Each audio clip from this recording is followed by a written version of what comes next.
Hi, I'm Dr. V. Boykin, former single mom, stripper, felon, now keynote speaker, two-time author. I tell the truth about how to navigate challenging personal and professional situations. And guess what? Performance rating review time is the best time to actually show up for yourself.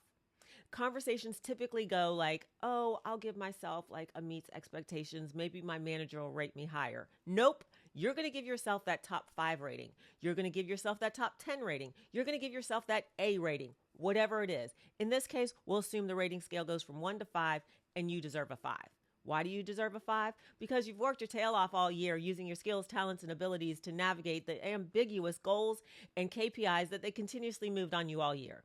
And because they should be telling you quantifiably why you aren't the best employee instead of you trying to quantify why you are the best employee. Because what happens is they all get in a room and they calibrate and they decide who all should get 5s and there's only like 2 people, and who should get 4s and they're only going to be 10%, and then the rest need to be somewhere below that.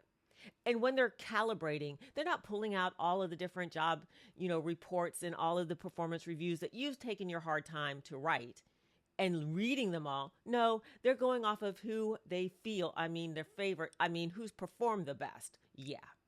And because of that, you have a responsibility to make them explain to you why you're not the best instead of begging them to recognize that you are. So when they say, oh, I see you put exceeded expectations. Why did you give yourself that rating? The response is, why wouldn't you give me that rating? Why wouldn't you give me that rating?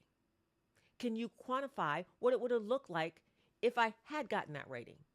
No, not the subjective stuff. Can you quantify it? Can you put a number on it? I would have done 10 more of what? When they say things like, oh, you really need to work on improving your collaboration with your colleagues. What would that have looked like if I had done it this year? Not what it didn't look like, not the time I got it wrong. What would it have looked like? I would have had 0 conflict for the year. I would have had 5 people come to you and tell you how great I am. What does it look like? So stop begging and start having them tell you specifically what you need to do, because you're going to uncover all sorts of bias. You're probably going to stump your manager. They're going to feel a little stupid because they're not prepared to answer what it would have taken for you to get that. They're just there to tell you you didn't get it. So if you're not going to give me a top rating, you're going to have to tell me why, specifically, quantifiably, not with just examples of what I didn't do, but what it would have looked like if I had done it. Because the mythological employee that can never get a 5, and companies are like proud of saying they've created a scale where you could never achieve the top tier, it's all crap. That's right. Yeah. That's all a ruse to keep them from having to pay out top tier bonuses. If you create a scale where somebody can't get the top slot, that's not the scale. And the real scale becomes 1 to 4 if nobody can get a 5. So don't play that game with me. And don't play that game with anybody else.